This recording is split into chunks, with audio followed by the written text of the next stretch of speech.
as the number one, losing to Nicolas Pereira of Venezuela 7-6, 6-4. Now then, perhaps we can have a look in a moment or two at Sampras' opponent.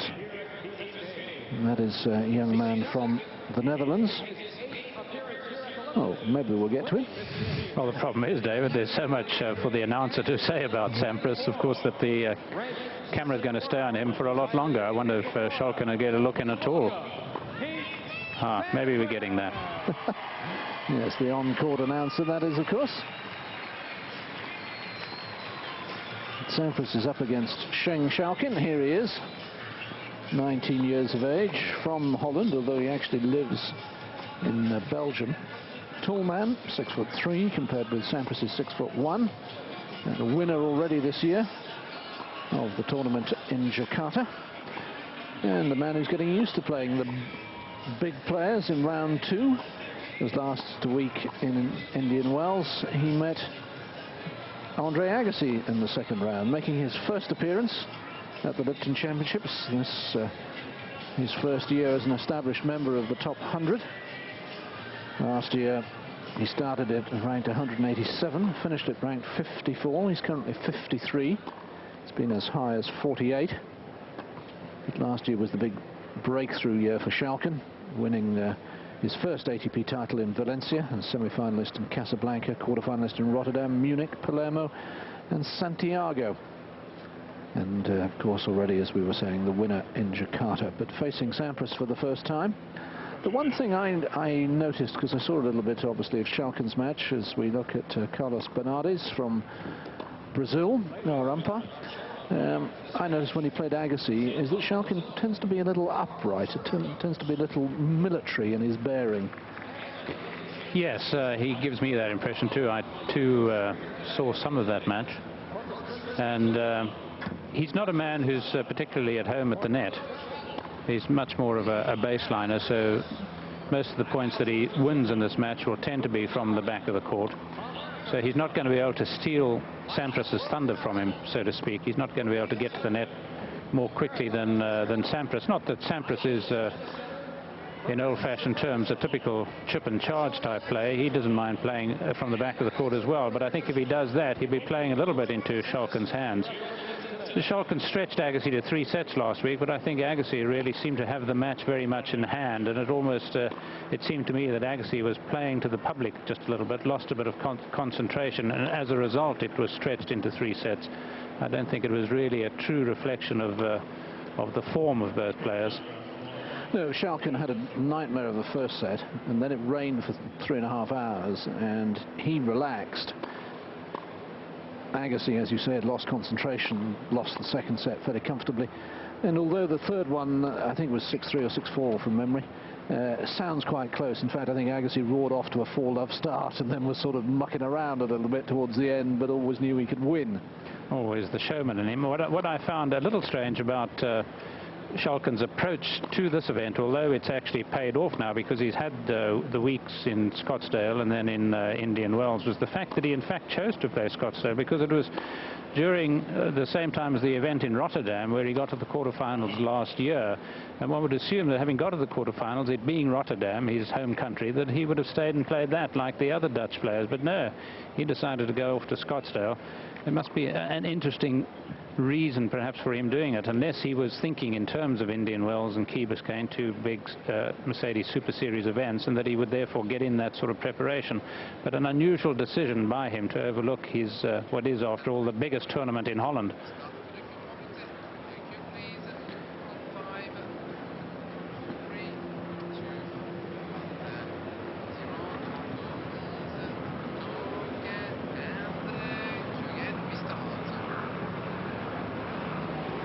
Sjeng Schalken and Pete Sampras about to start the second match of the day here in Key Biscayne, just off the mainland of Miami, mainland of Florida on the Atlantic coast. Those of you who know the map of the east side of Florida, it's really the top of the Keys that go all the way down, those little islands, all the way down to Key West, right at the southern tip. So it's Sampras to serve.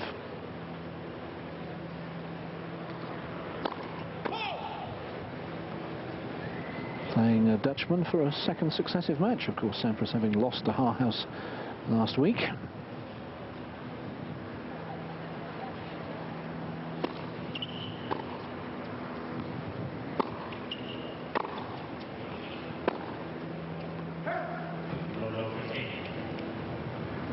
The winner of this match, incidentally, will play the veteran Swiss Jakob Klasek, the 32nd of the 32 seeds, who went through yesterday against Leander Paes 6-1, 6-3.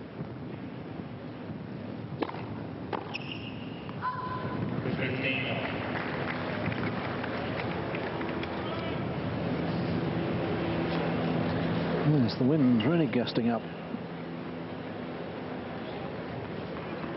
When you consider this is a pretty massive stadium, 14,000, it gives you some idea of how windy outside its confines it is.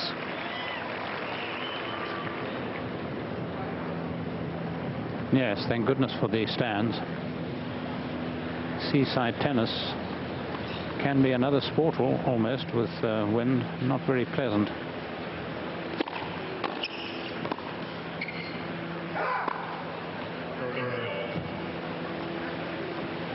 Yes, those of you back home who know the women's tournament at Eastbourne will know all about the wind affecting that tournament. It really can blow down there the week before Wimbledon.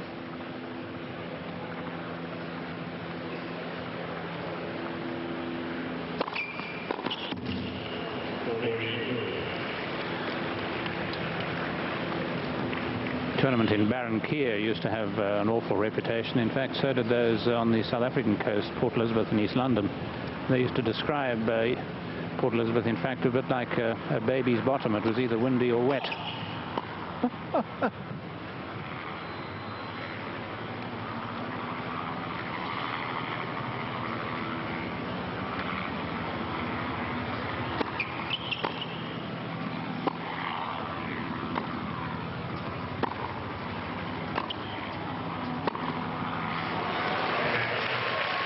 Well, those are the shots that Sampras was missing with monotonous regularity against Harhouse in Indian Wells, but no problems there.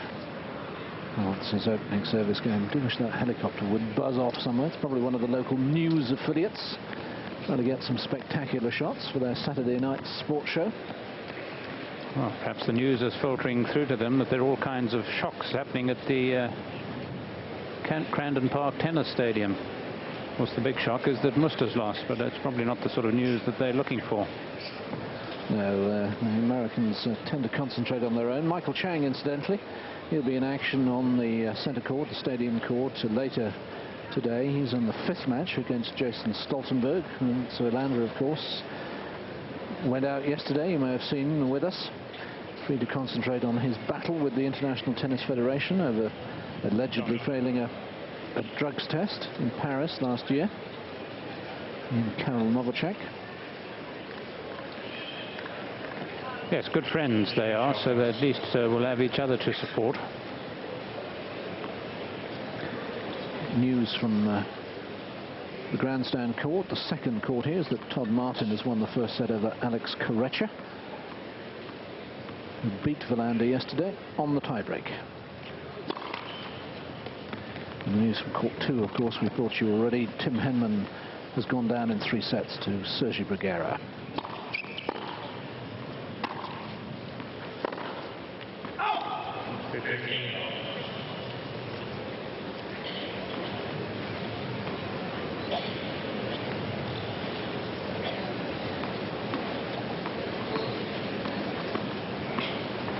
People providing his cap for one of the big sponsors here.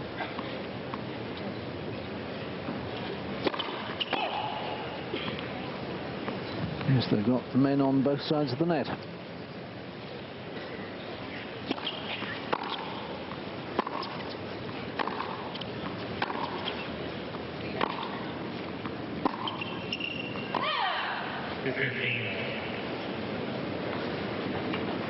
Hits those ground strokes fairly flat,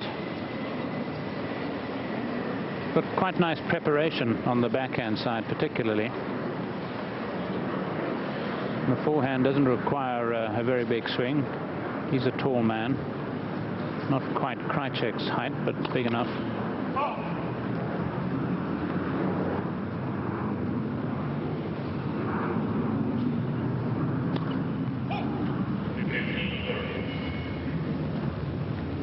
last double fault.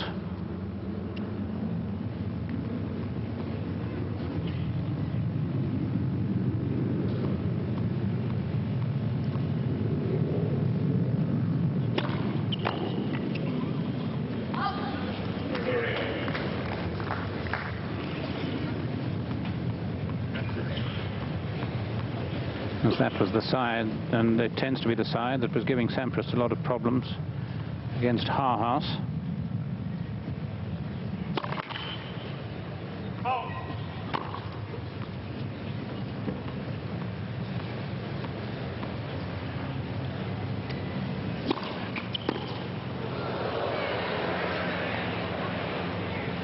As I was saying. Yes.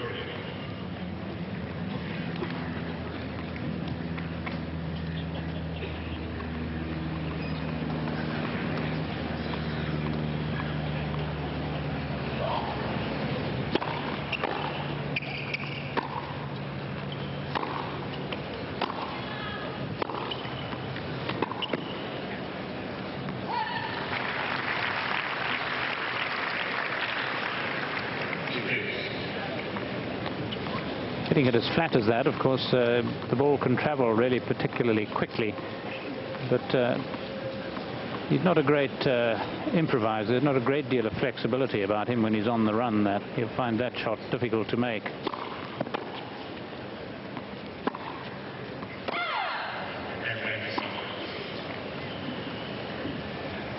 Well, he started very hesitantly against Agassi, as if he was overcome by the occasion, and couldn't make a worse start than to drop his serve.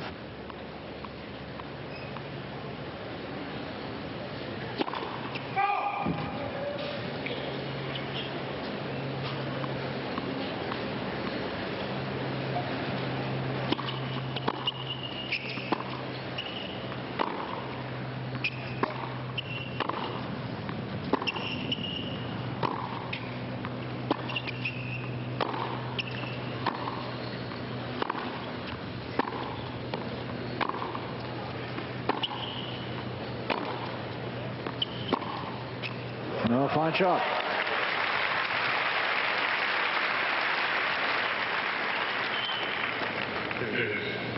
Good man to emulate in terms of preparation on that backhand side. Seems to have time to play the shot, and that's because he gets the racket back so quickly.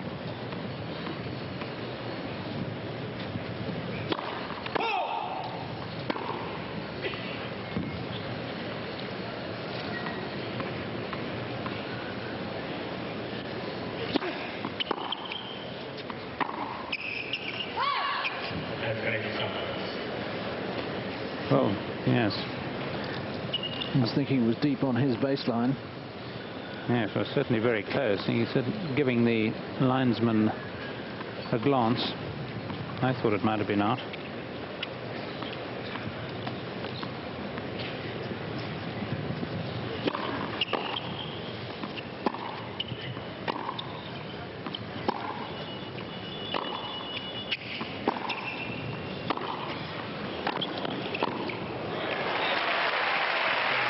Sampras engineering the opportunity and finishing it clinically.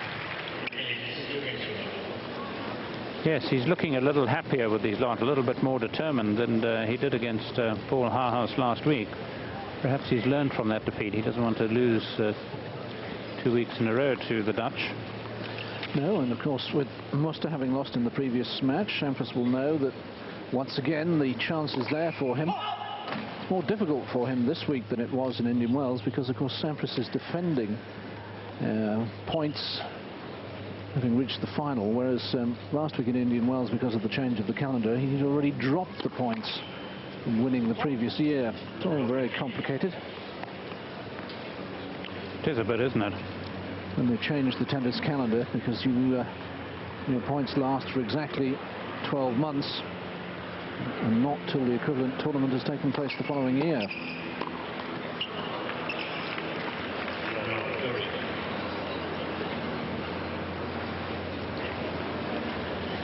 It is complicated, and when the players criticize Muster for being #1, it's almost really a criticism of their own function, because it's the ATP who draws up the rules that lead to the rankings. So if they think Muster ought not to be ranked number 1, then they should certainly change the format of the ranking system. Otherwise, shut up.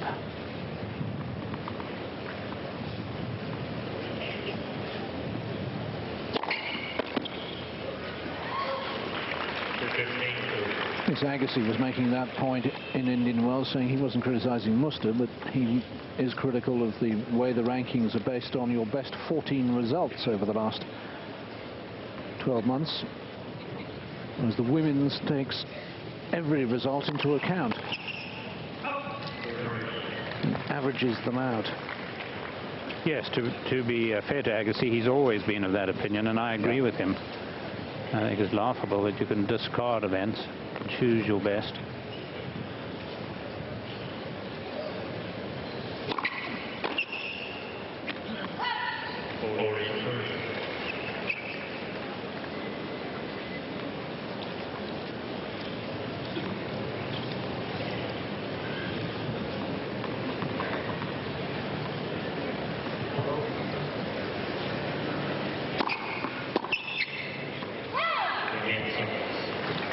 Sampras got himself out of a little hole there.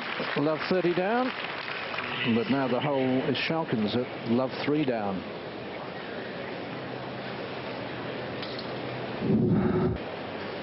Big Sampras off to a flying start.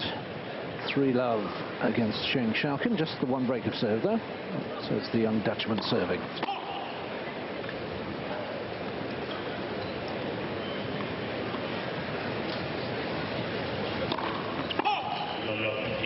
Second double fault.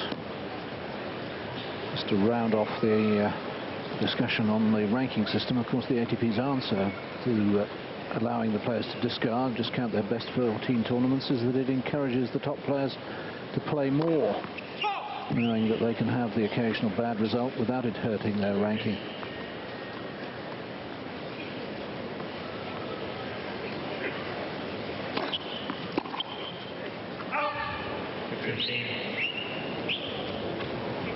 I don't know whether there's a compromise. My own feelings could be something along these lines, that you cannot discard your Grand Slam and Super 9 results. You can discard some of the others.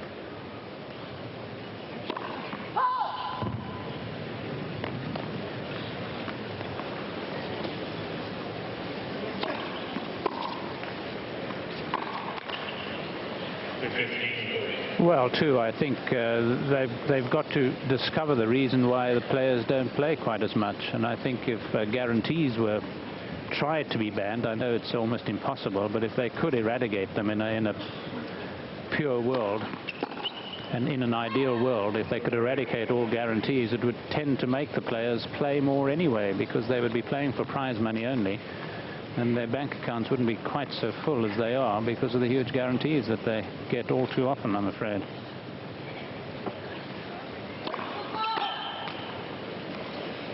No guarantees, it must be said, I'm told, at any of the Mercedes Super 9 events.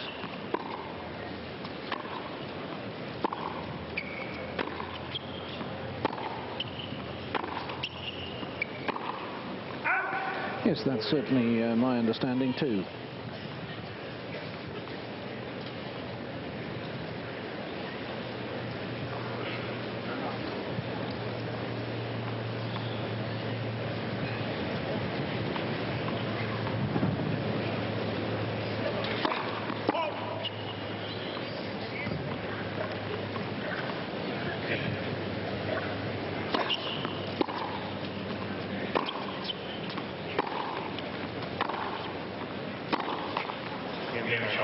Well, that's good news for Sjeng Schalken as he opens his account.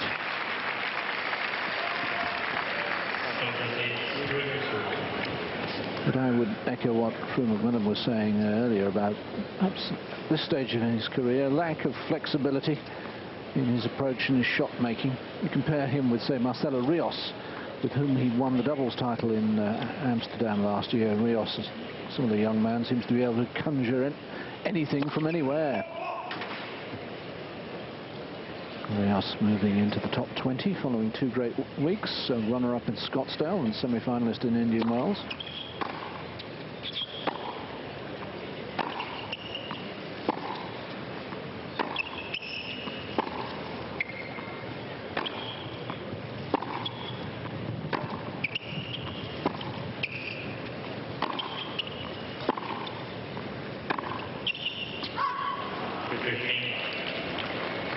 Yes, I think if Schalken is to develop, and there's a very good chance he will, he's not going to be the Sampras-like player. He's going to be more of a Todd Martin, perhaps with a little bit more flexibility than Martin. I think Martin's even stiffer than is Schalken. And very often, of course, the plain game can be a very good and effective game.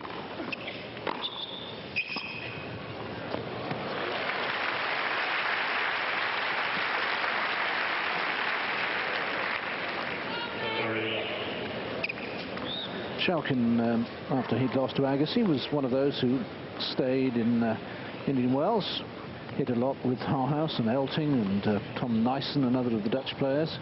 Whereas Sampras, as soon as he lost, he was back home to Florida. Pete lives on the other coast, the west coast, the Gulf Coast of Florida, in Tampa.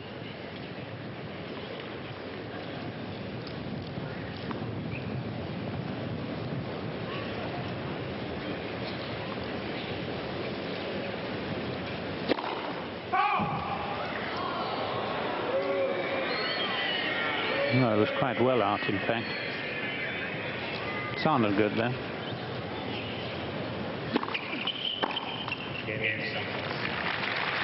Love game for Sampras. And he leads by 4-1 in the first set. So we're going to take a short commercial break and be right back. Well, Sjeng Schalken's got a bit of work to do on his first serve, hasn't he? One of the reasons why he's trailing 4-1, and the fact that he's hit one winner to his opponent's 6 is another. Yes, what he has to remember is that it looks a long way, but it's just the one service break. A lot of movement court side.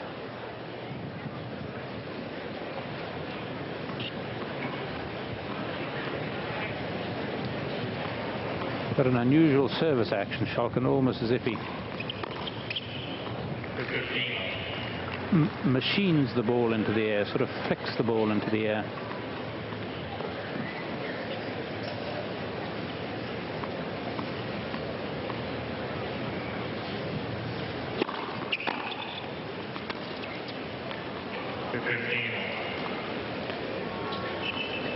Yes, he looks rather a manufactured sort of player, doesn't he, in almost everything he does. Yes.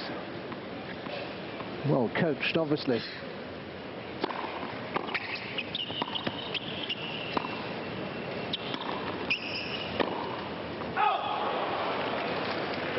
And those were the sort of shots that Sampras was missing all the time against Hauhaus. Backhand still a weakness.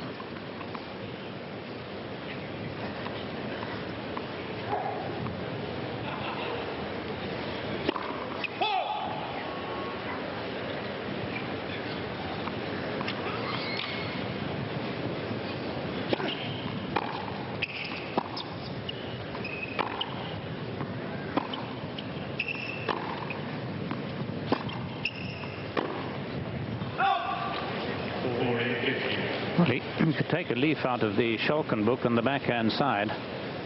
Schalken determined to stay with it after he's played his shot.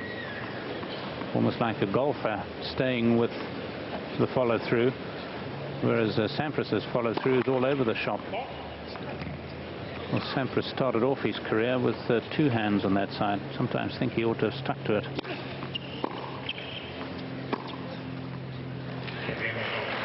Broken string and all.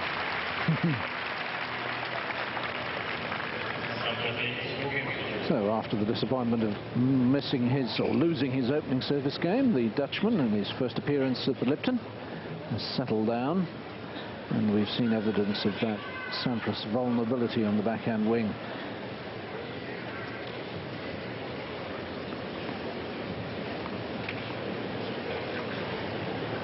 In the sunny end. Yes, it seems a little difficult for the players to work out from that side. quite a few on these 2 days. We've had a good look at it. But there's a serve that really exploited the stiffness of Schalken, not able to adapt to manufacture a reply. And he's either shaved himself too close or got too much sun on the cheeks, young Schalken. Looking very red. It's the Dutch complexion. Can't take with all this sunshine.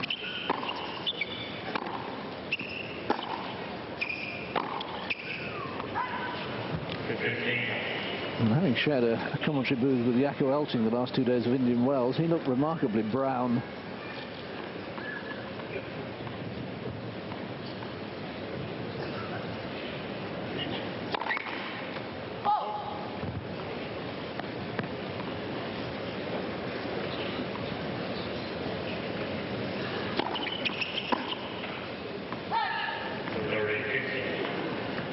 Well, I noticed you brought home a few brownie points from Indian Wells with you as well. Suggestions of a tan.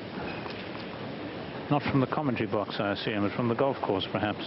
Yes, didn't play any golf in Indian Wells, but had a few days in Southern California after that and did.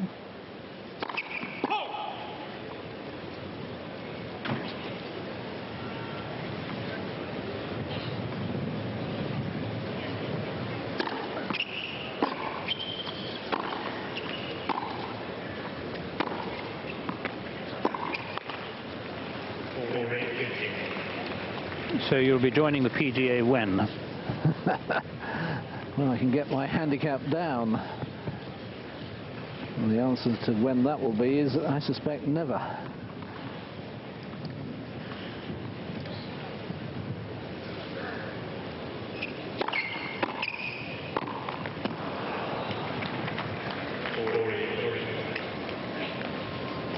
Well, you can see him going through the motions with that backhand volley. Of course, it's the same problem that plagues him on the backhand chip, the backhand block. Doesn't quite time his chip well enough.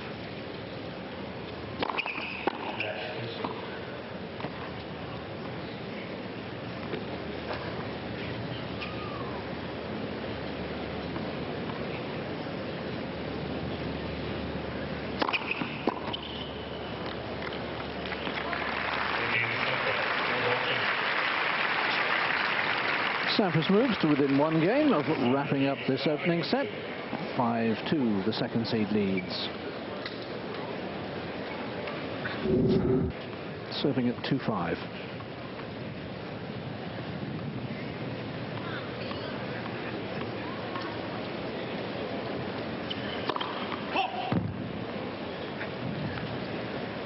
Close to a foot fault there.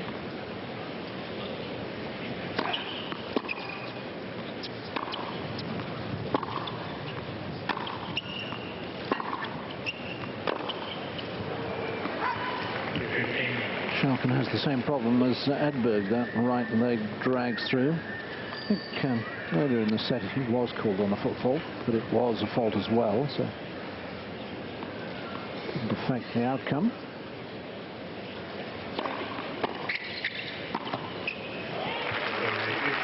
It's certainly, I've never known as dramatic a foot fault as the one called on Ivanisevic in Indian Wells. 6-5 up at the tiebreak, thunders down an ace. Yes. Foot fault. Not surprisingly, he didn't win another point.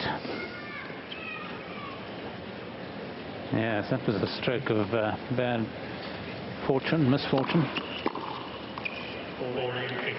Lovely remark by Paul Howhouse afterwards. He said, well, I was praying that he'd miss the first serve, but not quite like that.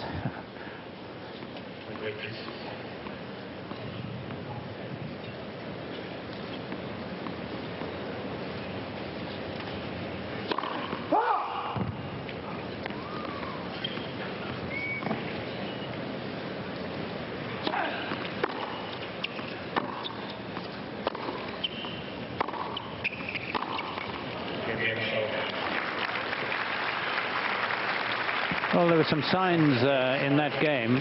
Sampras's ground shots we know all about, but why Schalken can become a force, I think, in the game, because it's a very easy game. It doesn't take a lot out of him. He's a big, tall man. He covers the court well because of his height.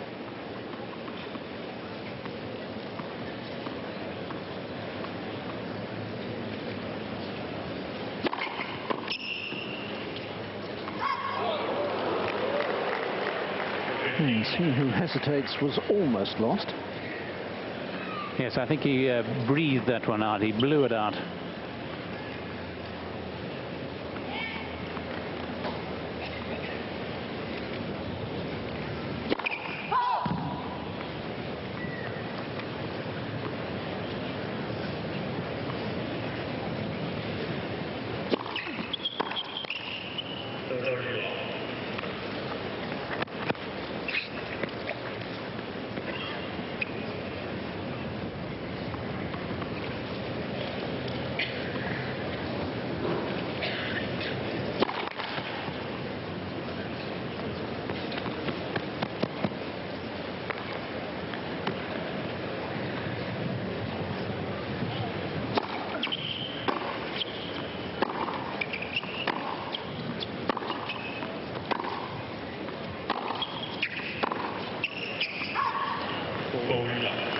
Three set points.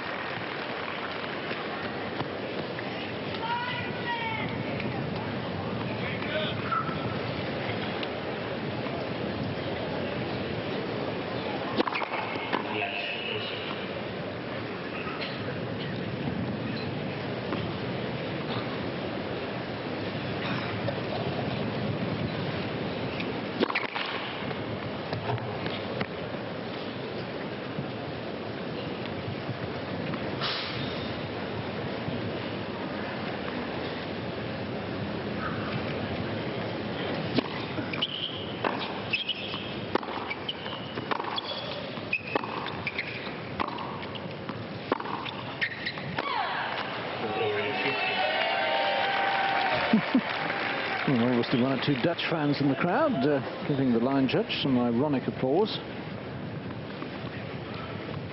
Yes, not an ace in the set for Sampras.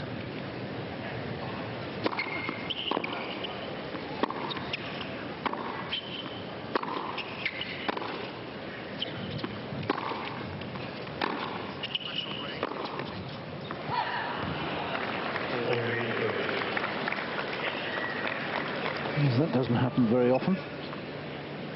No, even though he hasn't been blistering his aces, not like the sort of form that even Ivanisevic is in, nearly 600 aces.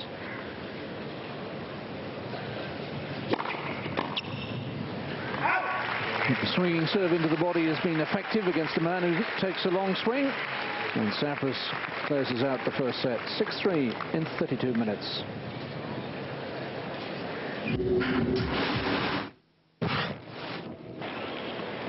Was that an ace?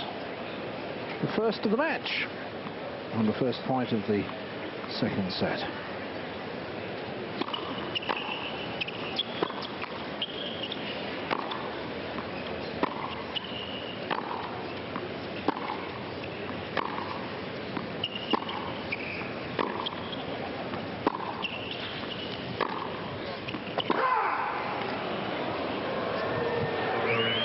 Some results are filtering through to us from the outside courts.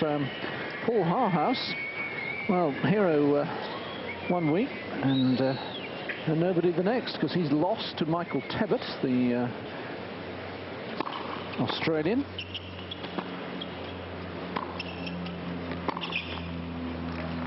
(6-1-7-6). Michael Tebbett now being coached by Warren Jakes, the former British Davis Cup captain, and someone that I'm sure Froome will be pleased to see win, because of course he plays double-handed off both wings. That's the way to deal with these upstart Dutch. Froome will also be pleased that David Nainkin, a qualifier from South Africa, has got through.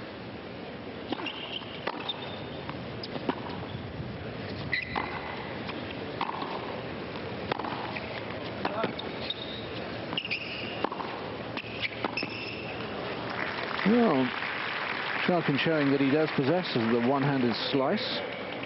Yes, I think he needs to develop it a bit more and be able to play it with a bit more confidence than he did there.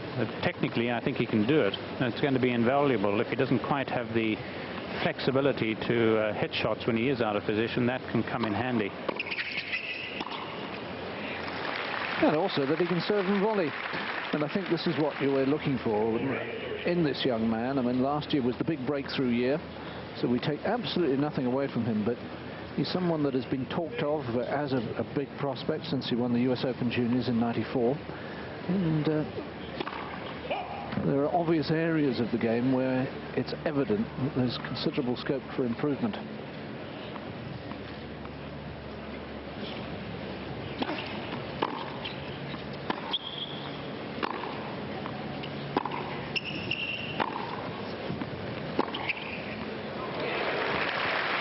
Because he's got a good, solid basic game to rely on. So Schalken opens up the second set by holding serve, which of course he didn't do in the first. 1-love.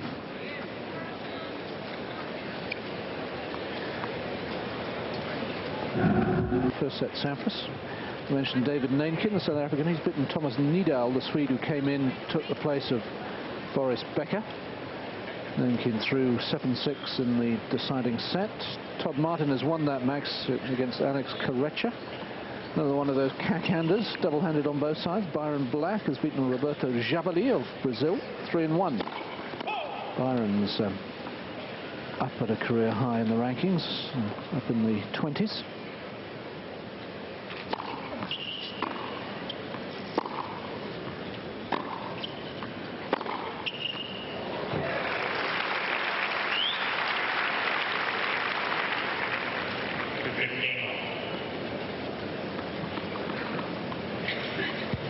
We'll give you a complete roundup of all results at the end of our broadcast today. All results so far. Of course, play will be going on into the wee small hours of the morning, your time.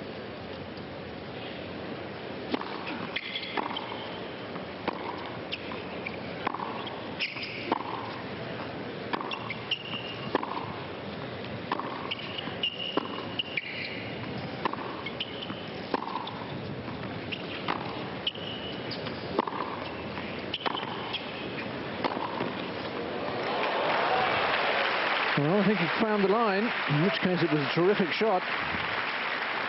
Yes, it didn't seem possible, really, the way he hit it, but it seemed to dip, whether it was just brought down by a draft of wind, as well as the slight roll that he imparted to it. But there's a sweetness about Sampras's game today that we haven't seen for a while.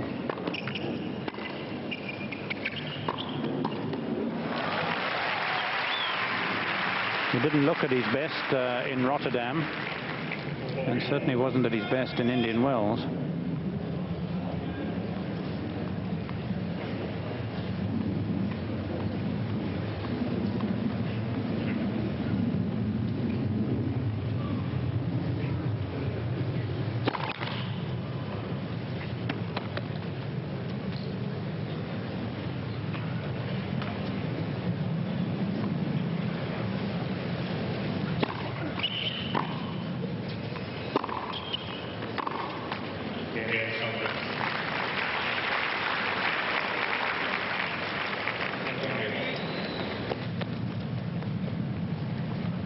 Second love game. He's lost just the 7 points on his serve. There is actually a connection between these two, because I see that Schalken was born on September the 8th, which is the birthday of the Gullikson twins.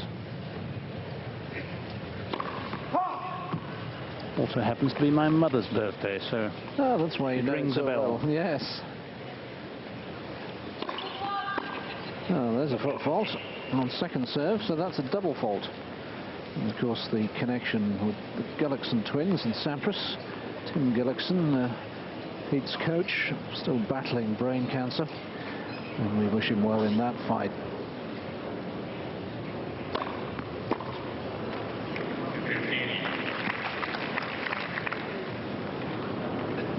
So, of course, the man who spent some time with me in Indian Wells in the commentary booth, Paul Annacone, is looking after Sampras in Tim's absence.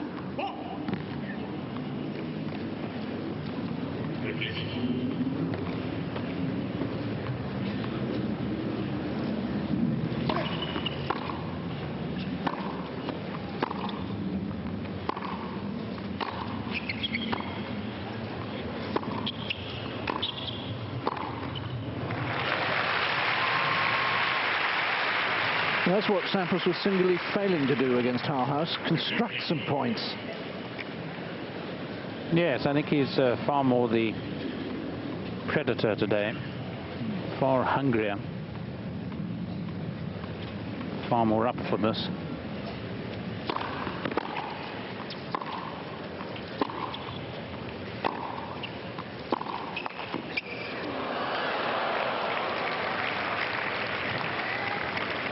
And fortune does tend to favour the brave, doesn't it? 2 break points for Sampras to take a little bit of an arm lock on the match, already a set-up.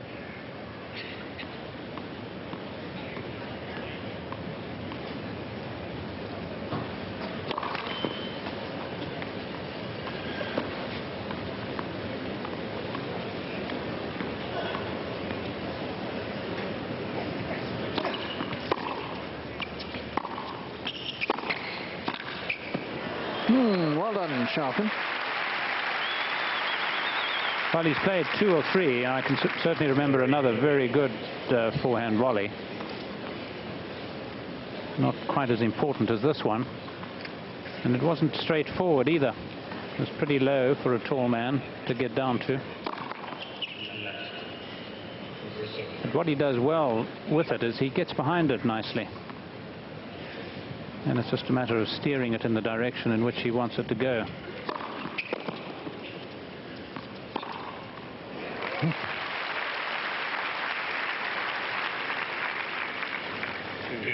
It's as if he was swatting a fly. Yeah, absolutely.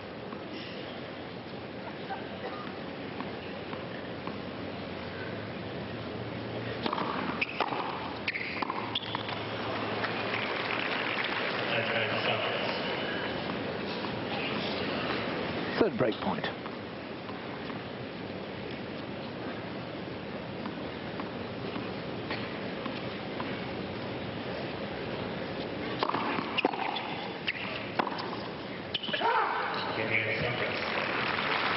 Well, disappointing that from Schalken. Played the 15-40 and 30-40 points so well, then a couple of errors. So Sampras leads by a set and a break.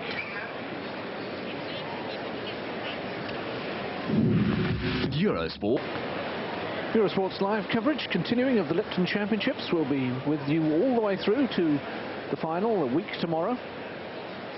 Live coverage every day. So Sampras' serve was dropped off, but still manages to win a very high percentage of points behind it.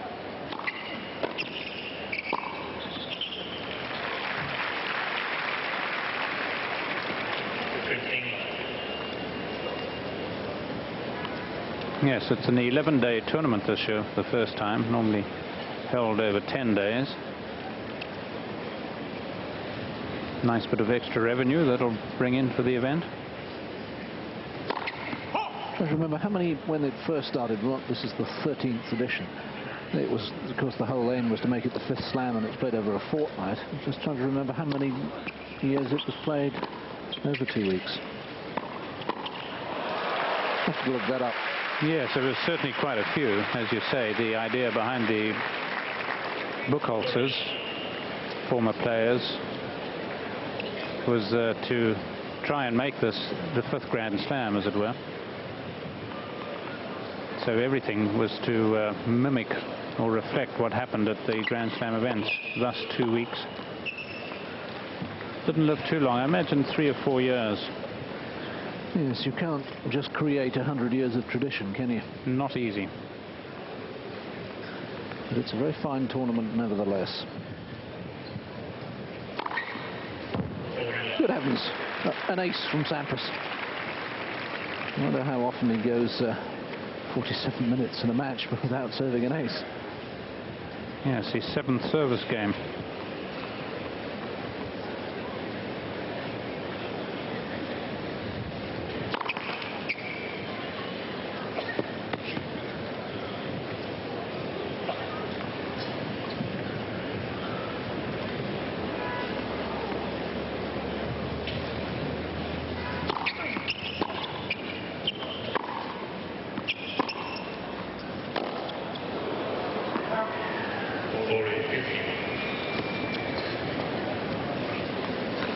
Well, you were talking about Annacone and replacing Tim Gullickson, but I think they worked for a while together, did they not? He was sort of hitting partner whilst Tim Gullickson coached.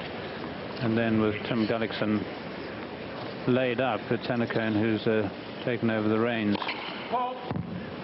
And the irony is that when they were playing doubles together last year in Monte Carlo, I think it was, Paul Annacone suffered a herniated disc and can hardly hit the ball at all at the moment. So he certainly wouldn't be a hitting partner these days. So Sampras emphasises the break in pretty emphatic style. Just lost the 1 point on serve in the second set. And at the moment heading towards a very straightforward win for the second seed.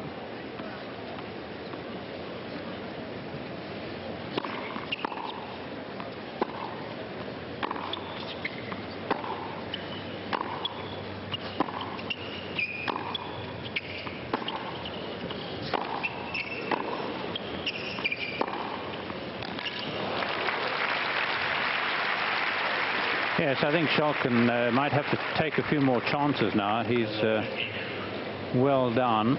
Just relax and go for his shots, because Sampras is in a good mood, hitting the ball nicely, middling it well.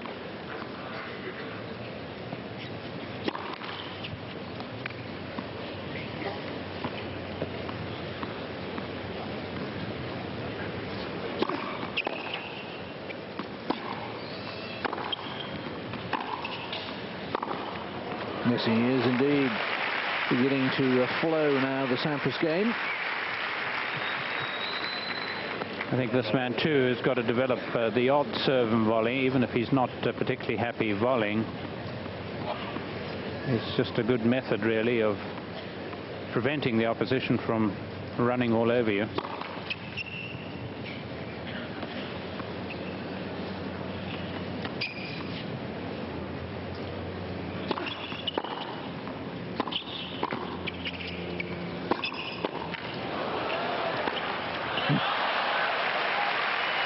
Well, a classic example of get as many balls back as possible.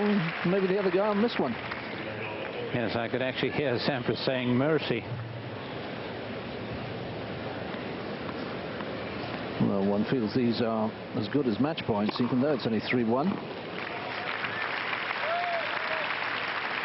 Second ace from Schalken, so at least he's out-aced Sampras.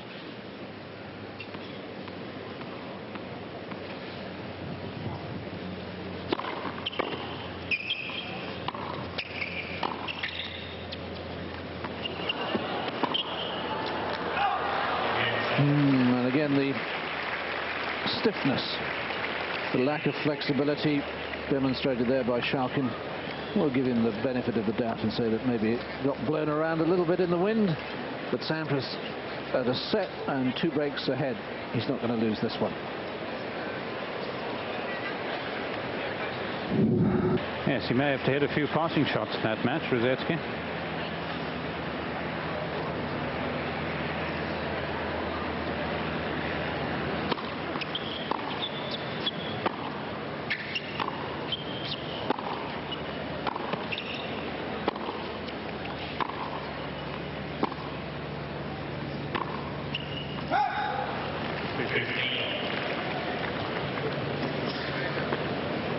And although that match will take place after our live coverage ends today, I'm sure our colleagues on Eurosport News will bring you the result as soon as it's out.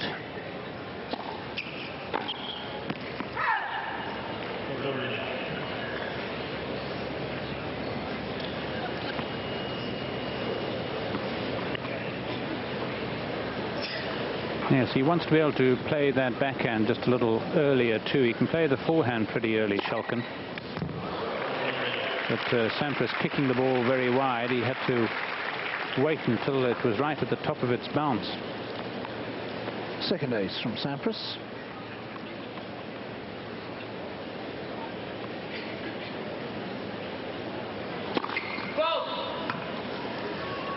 Clever serve, because he arched his back as if he was going to kick it again to the backhand, but instead swung it for the same action down the middle.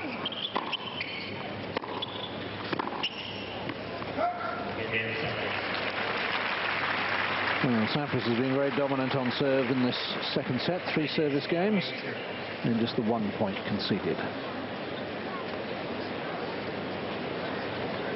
Yes, and Schalken's got a better game than that, only winning 8 points on the Sampras serve. It's not as if Sampras has obliterated him, just the 2 aces. Just hasn't been able to relax quite enough. Third ace from the Dutchman.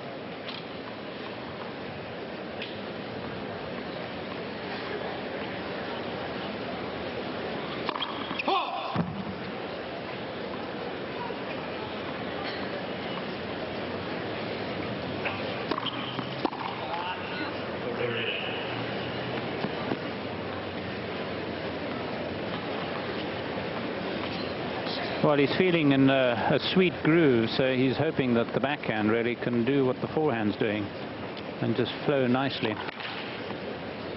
Looking for perfection.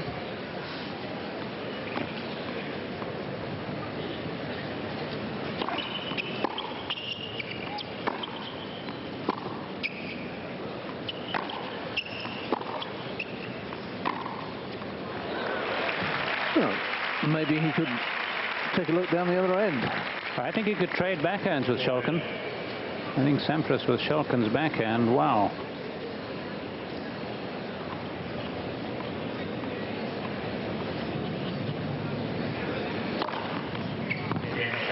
Well, good to see the youngster coming up with a love service game to stay in the match.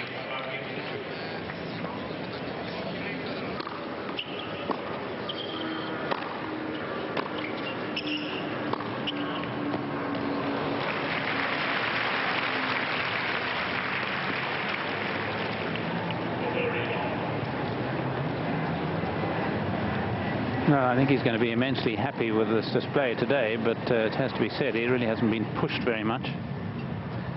No, and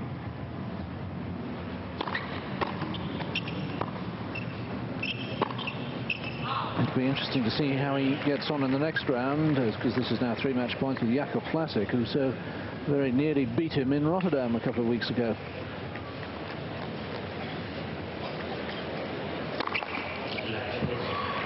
A net. Yes, I think Sampras was playing with his money in his pocket on that day. He was way down.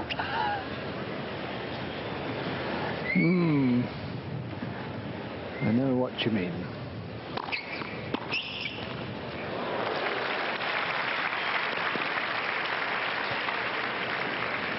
Let's confess, it did seem a somewhat strange decision to go and play in Rotterdam, given that he'd come from American indoors and was then coming straight back to American outdoors, but there we are. Again a net court.